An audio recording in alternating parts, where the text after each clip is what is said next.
Mulai.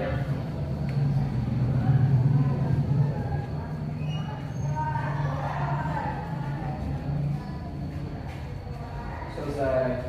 Ya, alhamdulillah ya. Ya. Baik, selanjutnya Ibu akan mengecek kehadiran, ya. Nah, nanti akan Ibu tanyakan saja yang tidak masuk hari ini, ya, supaya tidak memakan banyak waktu, begitu ya. Siapa yang tidak masuk hari ini? Hadir semua. Alhamdulillahirobbilalamin. Semoga selamanya di hari berikutnya kita juga diberikan kesehatan sehingga setiap hari kita bisa hadir, ya. Alhamdulillah, berarti hari ini semua hadir, ya, bagus ya. Oke, selanjutnya ya, untuk pembelajaran supaya lebih kondusif ya, coba Ibu mau cek dulu apakah semua sudah rapih, pakaiannya sudah dimasukkan laki-laki? Sudah. Perempuan kerudungnya harus menutupi ya bagian dada ya, jadi tidak boleh ada yang kerudungnya itu pendek-pendek karena di sekolah kita itu semuanya harus tertutup ya. Sudah ya. Kemudian di meja-mejanya sudah bersih? Sudah ya, tidak ada lagi sampah-sampah yang berserakan ya, betul ya? Oke, lanjut.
Ya, jadi materi hari ini mengenai Hindu dan Buddha.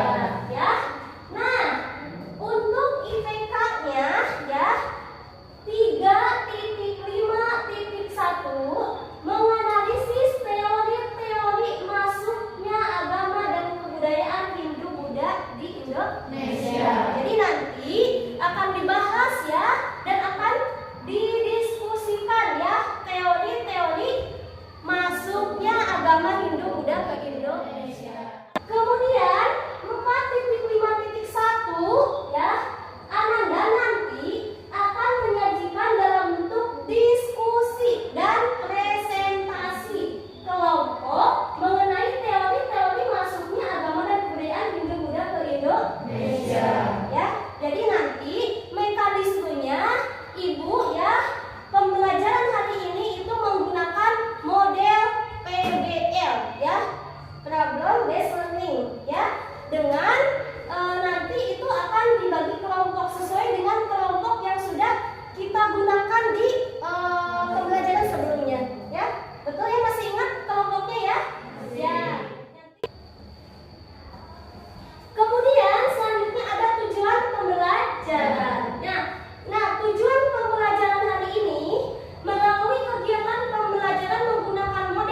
kali ini kita akan membahas kehidupan masyarakat pada masa Hindu-Buddha, yaitu teori mengenai masuknya kebudayaan Hindu-Buddha ke Indonesia.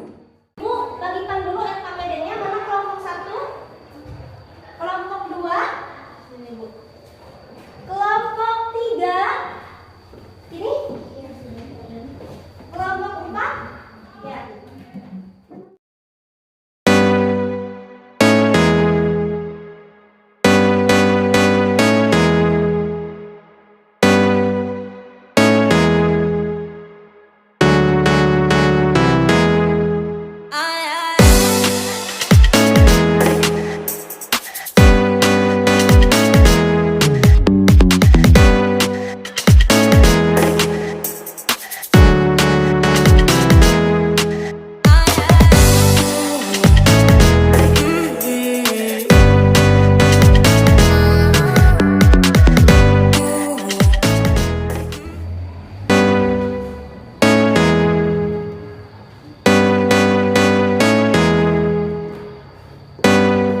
Ada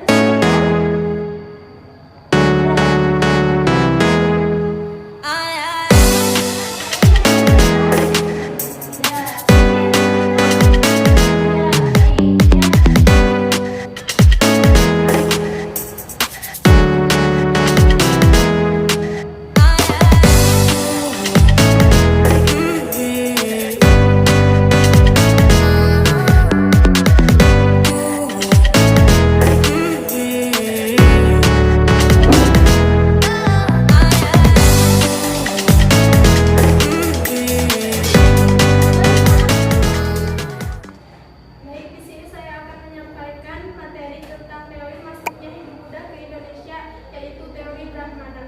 Proses masuknya Hindu-Buddha ke Nusantara didukung oleh beragam teori.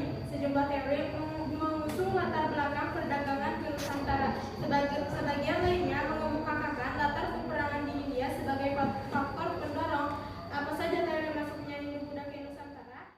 Penentang teori Ksatria yang pertama adalah Frederick David Carnot. Frederick David Carnot menentang teori Ksatria karena kebenarannya akan teori ini belum bisa dibuktikan. Selain itu juga berpendapat jika memang benar seorang raja dari India sudah berhasil menemukan beberapa negara jauh, maka sudah semestinya ada sebuah prasasti yang menandakan akan keberhasilan tersebut. Singkatnya, menurut Frederick David Carnot, tidak ada prasasti yang menjelaskan bahwa seorang ksatria membawa masuk ajaran agama kebudayaan Indonesia. Yang kedua adalah Nicholas Johannes Fromm. Bantahan teori sudra. Yang pertama, kaum sudra tidak tahu dan tidak menguasai mengenal seluk-beluk dari ajaran agama Hindu. Disebabkan tidak mengetahui bahasa Sanskerta yang dipaksa dalam kitab suci Weda. Kemudian penyampaian materi yang akan disampaikan oleh Siti Nurrohmah kepada yang tahu silakan. Baik, di sini saya akan menyampaikan materi mengenai teori arus balik. Teori arus balik ini dikemukakan oleh Pedicabus yang kemudian mengatakan penyebaran Hindu-Buddha di Indonesia ini terjadi karena suatu peran aktif masyarakat Indonesia itu sendiri. Pengenalan pengaruh Hindu-Buddha ini juga merupakan inisiatif oleh orang-orang India atau para pendeta, namun yang menyebarkannya adalah orang Indonesia yang diutus oleh raja di Nusantara untuk kemudian mempelajari agama serta budaya para pendeta India di negara asalnya. Kesimpulan dari materi yang dibahas oleh kelompok 1, kelompok 2, kelompok 3, dan kelompok 4 adalah, nah, ini yang pertama ada teori Brahmana. Ya, teori Brahmana menyatakan bahwa agama Hindu-Buddha yang berkembang di Kepulauan Nusantara disebarkan langsung oleh para pendeta yang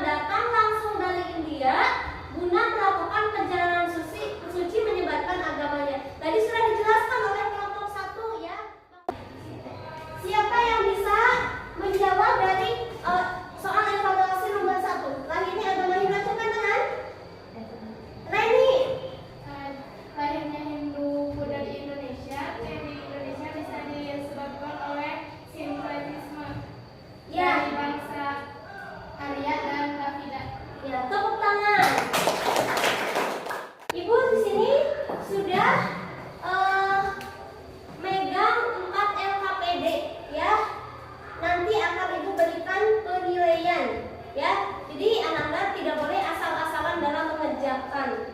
Baik? Ya, lanjut. Ya, jadi pesan moralnya yaitu dalam kehidupan sehari-hari ini dari pelajaran yang Ibu tampilkan tadi ya, dapat ditarik pesan moral yaitu kita sebagai umat beragama ya tadi dari Reni dulu ya, kita boleh ya mengetahui dan mengenal agama lain, tetapi tidak untuk dipelajari, dan kita harus menjunjung nilai toleransi yang tinggi akan umat beragama. Baik anak-anak, materi selanjutnya untuk minggu depan ya, yaitu mengenai tadi apa?